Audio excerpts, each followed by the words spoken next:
नमस्कार, आप देख रहे हैं ईटीवी मध्य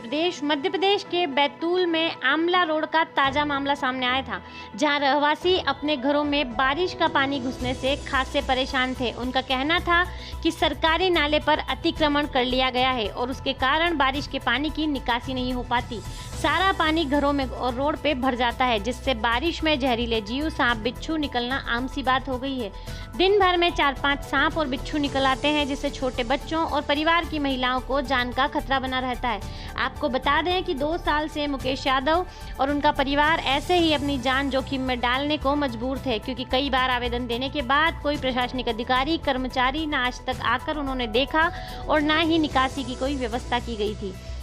और नाले पर निजी निर्माण से इस समस्या का सामना करना पड़ रहा था। आपको बता दें, कुछ दिन पहले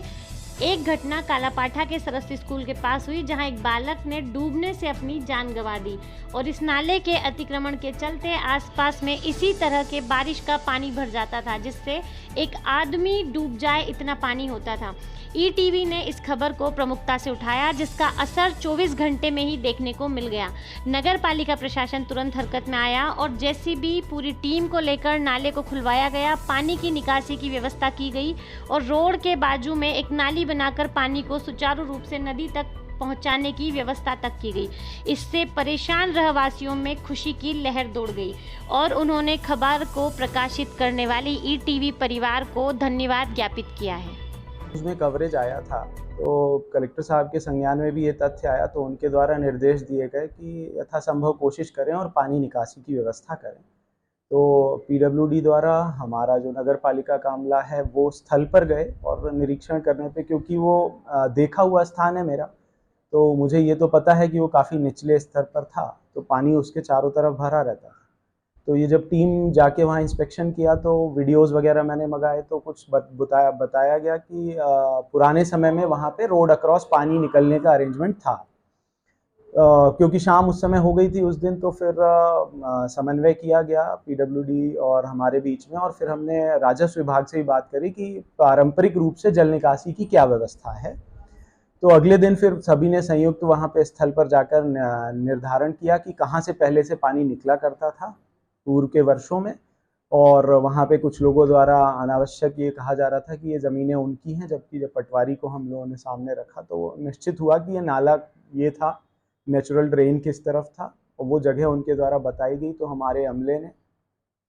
जल्दी उस जगह को खोदा और पूरा नाला वापस रीइंस्टेट किया गया और जल निकासी की व्यवस्था वहाँ पर की गई। तो बताया गया कि वो सरकारी नाला नहीं है, इसीलिए हमने केवल पीडब्ल्यूडी और इनको बुलाया था कि क्या है, जो पानी वहाँ पे दिख रहा है वो तो पर्याप्त है और वो बहुत लो लाइंग एरिया है,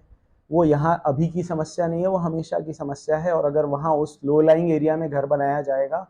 तो ये समस्या रहेगी, क्योंकि वो जो रोड है पीडब्ल्यूडी की वो अक्रॉस काफ़ी बड़ी और चौड़ी और गहरी ऊंची रोड है, उसको किसी भी तरीके से तोड़ना संभव होगा नहीं, और नेचुरली वहाँ निकासी की कोई व्यवस्था है नहीं।